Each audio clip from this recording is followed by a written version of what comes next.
Comenzamos esta enseñanza en el nombre del Padre, del Hijo y del Espíritu Santo. Amén.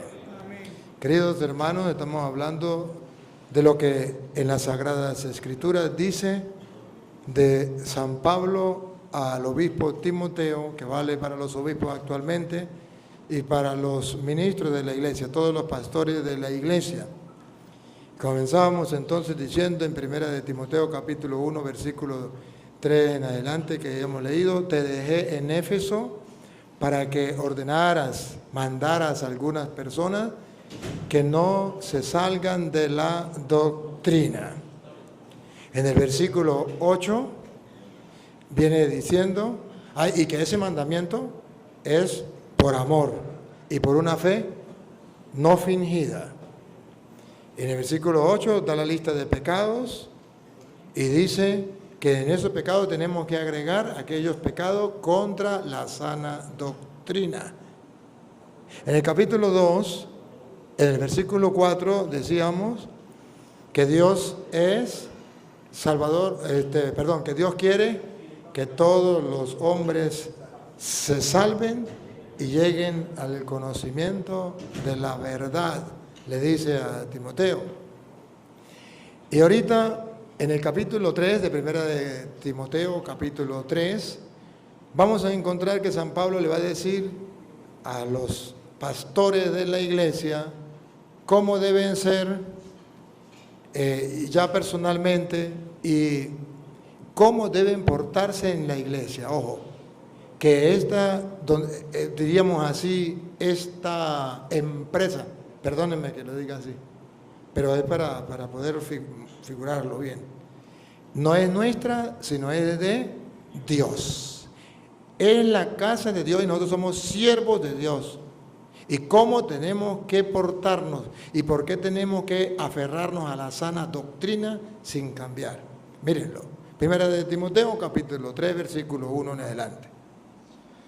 Es muy cierta esta afirmación. El que aspira a presidir la comunidad. El que aspira a presidir la comunidad, ¿cómo traduce allí? Escuche esta traducción, es lo mismo. Es cierta esta afirmación.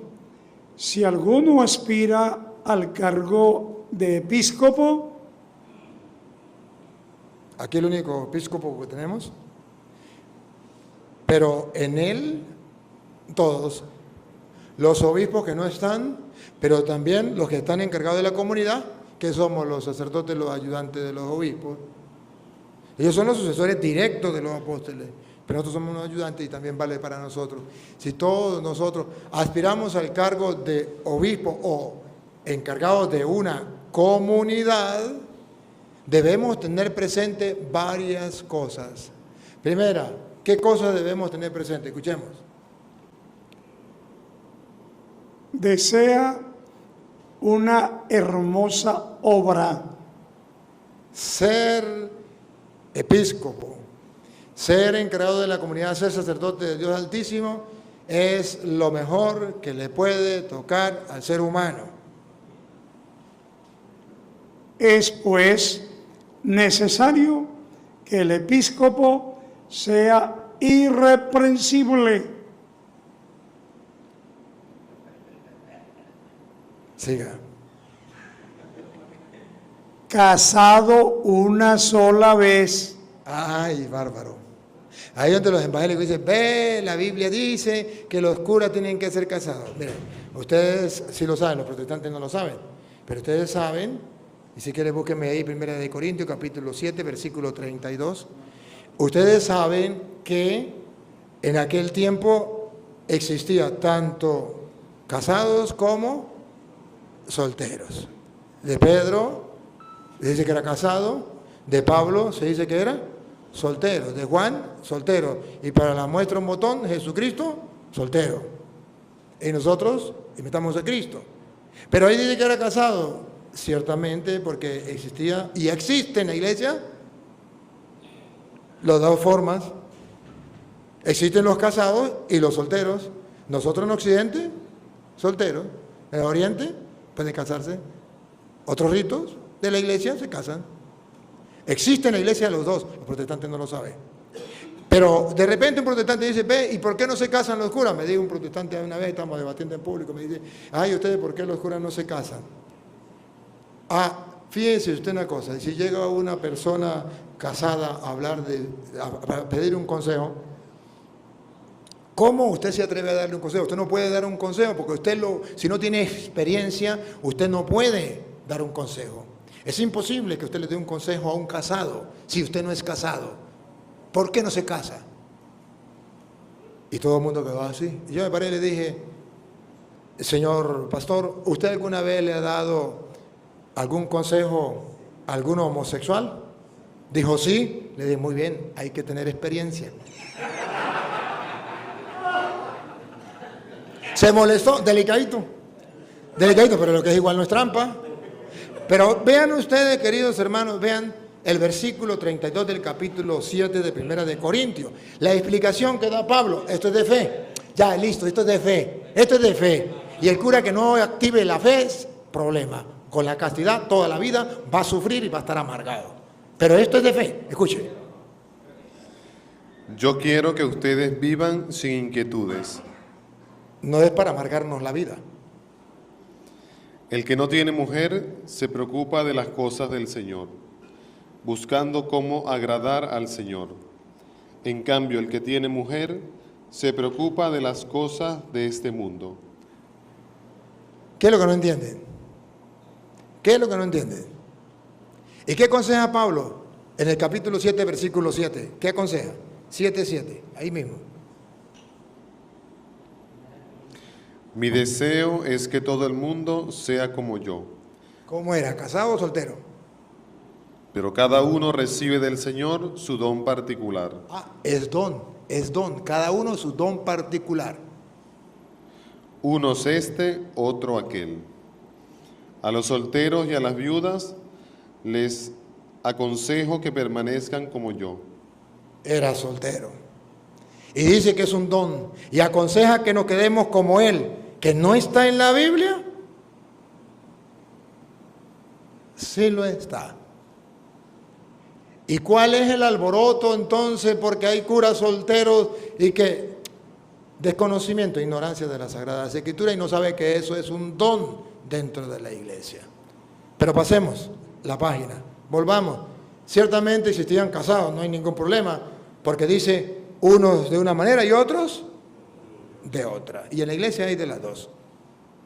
Casado una sola vez, sobrio.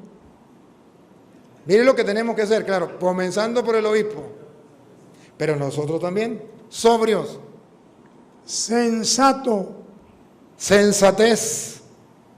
Educado. No mal educado.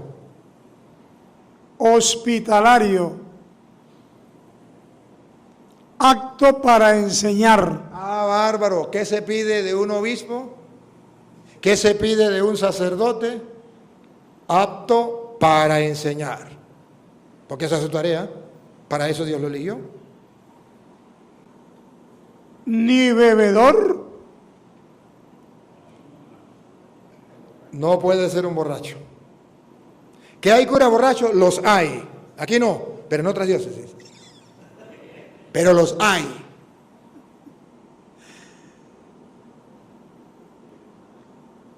Ni violento. Tampoco los hay aquí. Y si los hay, no están cumpliendo la palabra de Dios. Sino moderado. Enemigo. Dependencias. Enemigo.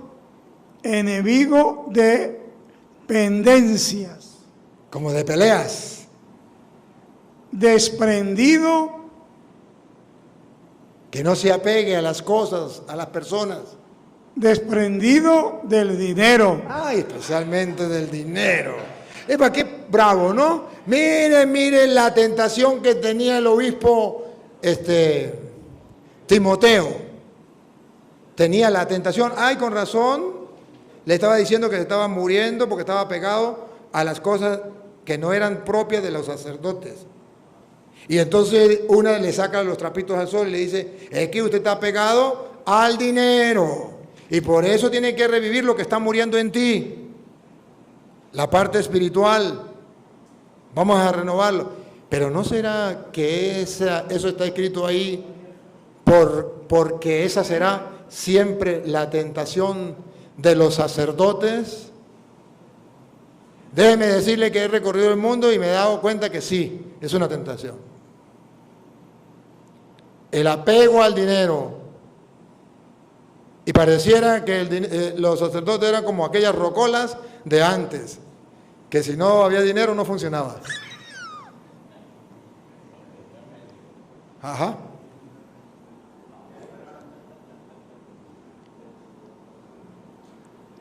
Ni bebedor ni violento, sino moderado, enemigo de pendencias, desprendido del dinero, que gobierne bien su propia casa y mantenga sumisos a sus hijos con toda dignidad. Ahora lo que viene, padre, no me pierda.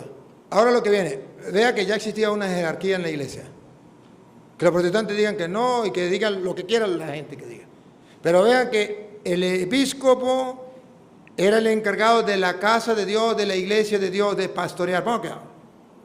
Pues, si alguno no es capaz de gobernar su propia casa, Gobernar. Hay alguien que gobierna la casa familiar y ahora lo va a trasladar a la iglesia.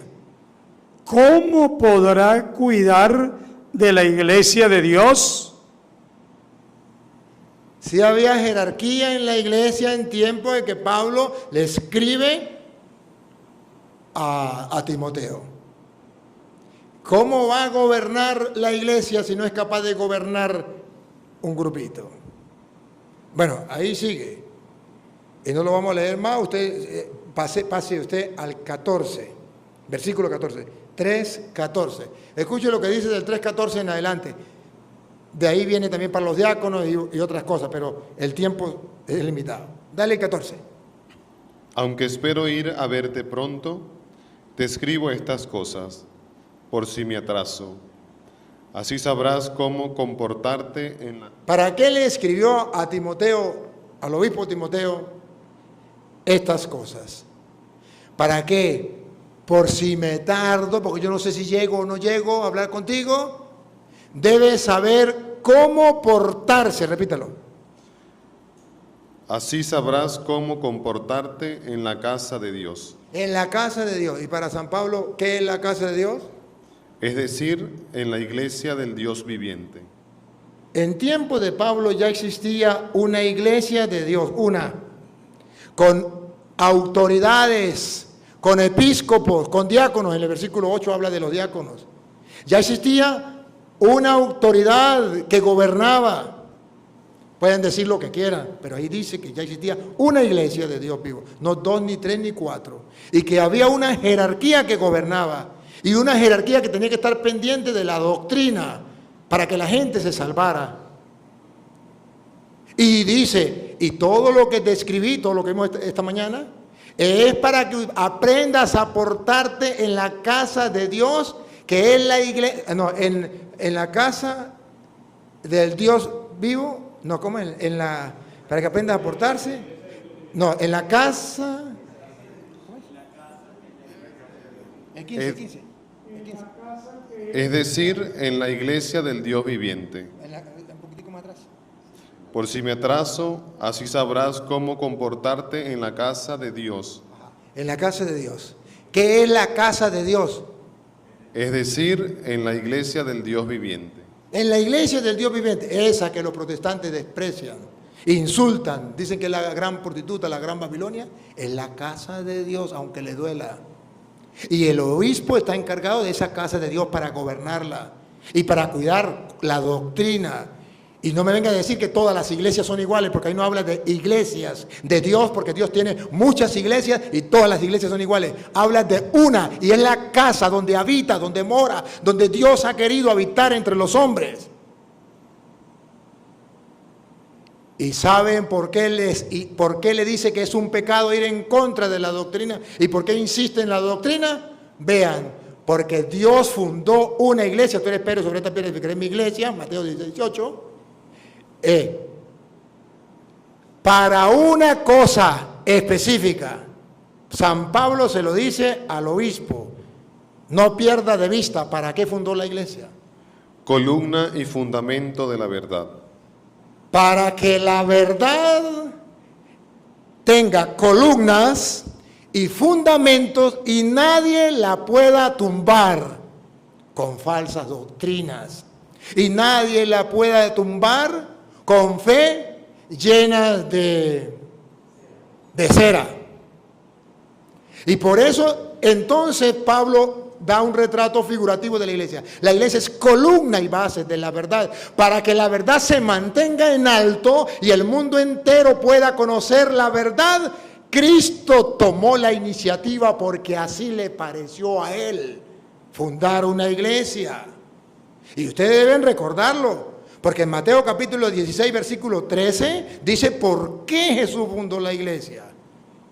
¿Qué dice la gente? ¿Quién es el Hijo del Hombre? Bueno, unos dicen que era Juan Bautista. ¿Jesús era Juan Bautista? No, estaban equivocados. Otros dicen que Jeremías. ¿Jesús era Jeremías? No. Otro que Elías. ¿Jesús era Elías? No. Otro que alguno de los profetas. ¿Jesús era cualquier profeta? No. Vean que la gente estaba equivocada. Hablaban de Jesús, pero erradamente, equivocadamente, falsamente. Y entonces Jesús le dice a Pedro, ¿y tú? ¿Y ustedes quién dicen quién soy? Y Pedro dice, tú eres. Responde Pedro, el Hijo de Dios. Y Jesús dice, y yo a mi vez te digo que tú eres Pedro y sobre esta piedra edificaré mi iglesia. La iglesia es columna y base de la verdad para que la gente no mienta, no engañe, para que no confundan a otro, para que nadie predique mentiras sobre Jesús.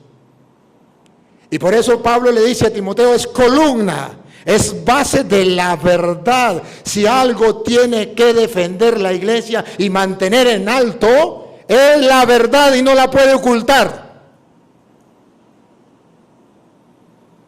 Porque además Jesús dijo en Juan 14:6, yo soy el camino, la verdad. Cuando la iglesia mantiene la verdad en alto, mantiene a Cristo en alto. Cuando la iglesia defiende la verdad, defiende a Cristo. Cuando la iglesia predica la verdad, predica a Cristo. Cuando la iglesia ama la verdad, ama a Cristo. ¿Por qué dijo Cristo, yo soy la verdad? Y es columna y base de la verdad. Ahora, utilicemos la imaginación. Si esto no es mentira, y si esto es palabra de Dios, que la iglesia del Dios vivo, la casa del Dios vivo, que es la iglesia, es columna y base de la verdad, es para que la verdad se mantenga en alto y todo el mundo la conozca. Pues Dios quiere que todos los hombres se salven y lleguen al conocimiento de la verdad. Por eso fundó la iglesia. Ahora, imagínense, está la iglesia, columna, bases, arriba la verdad sostenida sobre esa columna. Pregunto, para que la gente conozca la verdad. Pregunta, ¿recuerdan qué definición le dio Jesús al diablo? Padre de toda mentira, Juan 8:44, padre de toda mentira. Lo contrario de la verdad es la mentira. Y el diablo quiere que la mentira se ponga por encima de la verdad. ¿Qué tiene que hacer? Tumbar la iglesia, destruir la iglesia, agarrar con porras la iglesia, la columna y la base de la verdad, para que la verdad se venga al suelo, se caiga y se eleve en alto la mentira. ¿O no? Y sería la única manera para que Satanás venciera. Por eso todos los ataques van en contra de la iglesia. Y por eso verá que aunque la iglesia haga obras de caridad, eso no se toma en cuenta. Aunque la iglesia haga lo que haga, siempre será el blanco de Satanás, porque es columna y base de la verdad. Y cuando la iglesia tiene miedo de decir la verdad, está en crisis, está en problema. Y no podemos callar la verdad. Tenemos que proclamarla y por eso Pablo le dice a Timoteo, eres un obispo y Dios te ha dejado como jefe dentro de la iglesia, para que sepas cómo tienes que portarte en la casa de Dios, que es la iglesia de Dios vivo, columna y base de la verdad. Por eso no puedes permitir, te dejé en Éfeso, para que no permita que vengan otros a engañar a la gente con doctrinas falsas. Eso es un pecado, eso es agarrar a porrazos la columna y base de la verdad, que es la iglesia. Queridos hermanos, nosotros tenemos que levantar en alto la verdad. He ido al mundo entero, he recorrido el mundo y he logrado poner en alto la verdad en medio de tantas sectas y protestantes, teólogos, que para asustarme me dice, yo soy teólogo, soy doctor en Biblia, doctor en no sé qué, graduado en Jerusalén, graduado en Roma, graduado, a mí qué me importa, vamos a la tarima y punto. 5,000, 20,000 personas. Vamos, sin saber qué me va a preguntar, dónde me va a atacar ni nada, solo confiando en Dios y en la palabra, y tome. Vean los videos. A ninguno he insultado, a ninguno he maldecido, les he dicho la verdad. ¡Pah! Eso sí, la verdad sí se le he dicho. Pero, ¿por qué? ¿Porque soy grosero? No, porque creo que la iglesia es columna y base de la verdad. Y la mentira dura hasta que llega la verdad. Cuando un sacerdote dice, es que no hay que decirle nada, es el lema, cuando no puede contra tu enemigo, únete a él. ¿Por qué no está preparado? Cuando debatí en Barinas con todos los pastores de esa zona, el clero de Barinas se enfureció conmigo, sobre todo el clero joven. Y fueron y pusieron que al obispo que me sacara. Y yo llegué a la reunión de clero y estaba el grupito, primero estaba el grupo joven. Saludé y no me contestaron. Después estaba el grupo de los mayores. Saludé y me contestaron, padre, qué bendición lo que hiciste, fantástico, maravilloso, fue espectacular. La iglesia quedó en alto, la verdad quedó en alto. De último estaba el obispo por allá solito. Llegué, le dio risa y me dijo, ¿sabe que los curas están divididos, unos a favor y otros en contra? Los jóvenes están molestos, los ancianos, los mayores están contentos. Por lo que hiciste, dejaste en alto la iglesia, mostraste la verdad. ¿Y sabe por qué están bravos los jóvenes? Por dos motivos. Uno, porque dicen que si usted hubiese fallado, la iglesia hubiese quedado mal. Y dos, porque ahora tienen miedo que la gente, los evangélicos, lleguen a preguntarles a ellos. Y no tienen cómo responder. Columna y base de la verdad. Por eso les está diciendo todas estas cosas. Para que sepa cómo tiene que portarse. Y ustedes también y yo tenemos que saber cómo portarnos en la iglesia. No es empresa mía, es del Dios vivo, la casa del Dios vivo. Y usted y yo hemos estado encargados de esa iglesia y debe ser columna de la verdad. Y usted y yo, para eso, somos vigilantes. Obispo significa vigilante. Bueno, ese es en el 3. Estamos en el 3. Al terminar el 3, pasamos al 4, capítulo 1, versículo 4, 1 en adelante. Y vean ustedes lo que Pablo le viene a decir al obispo Timoteo. El Espíritu dice. Subrayen y pongan la lupa a ver si dice. Luis Toro dice. El loco cura ese, Luis Toro dice. Mire que San Pablo no dice loco cura Toro dice. San Pablo dice, el Espíritu dice claramente, el Espíritu Santo de Dios dice claramente. ¿Y qué significa claramente? Que el que no quiera ver es porque está ciego, pero totalmente ciego.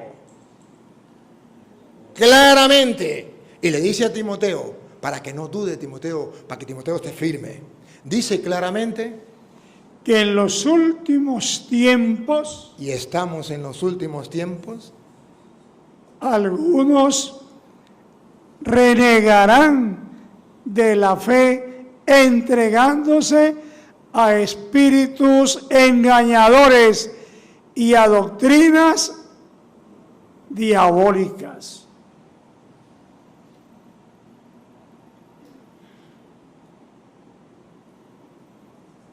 Se equivocó el Espíritu Santo. El Espíritu Santo no tiene tolerancia. El Espíritu Santo no tiene caridad con los evangélicos. Falta de respeto hacia los evangélicos. ¿Cómo se le ocurre al Espíritu Santo decir eso? Yo creo que Pablo se la había fumado verde ese día a meter al Espíritu Santo en ese lío. El que no quiere creer saca mil excusas. Pero San Pablo le dice al obispo Timoteo cuál es la razón por la cual él lo invita a mantener la doctrina. Porque el Espíritu Santo dice claramente que en los últimos tiempos algunos renegarán. Eso se llama apostatar, pecado de apostasía, que antes existía, pero que los curas modernos ya ese pecado ya no lo sacaron de la lista de pecados. Y el pecado de herejía también lo sacaron de la lista.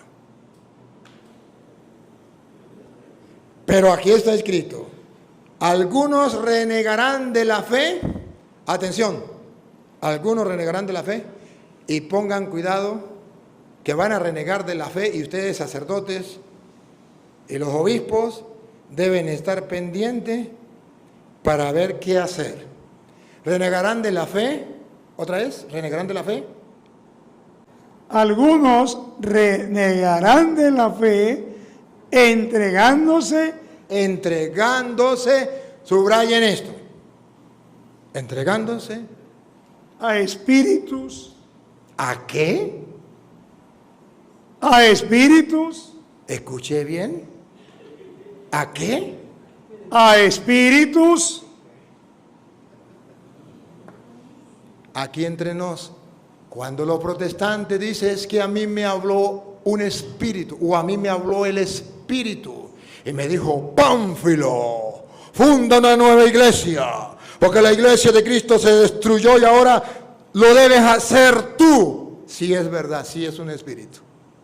Está escrito que es un espíritu, pero un espíritu engañadores.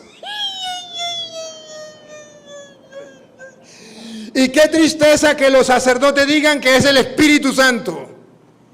Confunden la chicha con la limonada.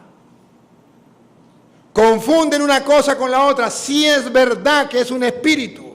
Y por eso primera de Juan capítulo 4, sí, 4, dice, examinen los espíritus para ver cuál viene de Dios.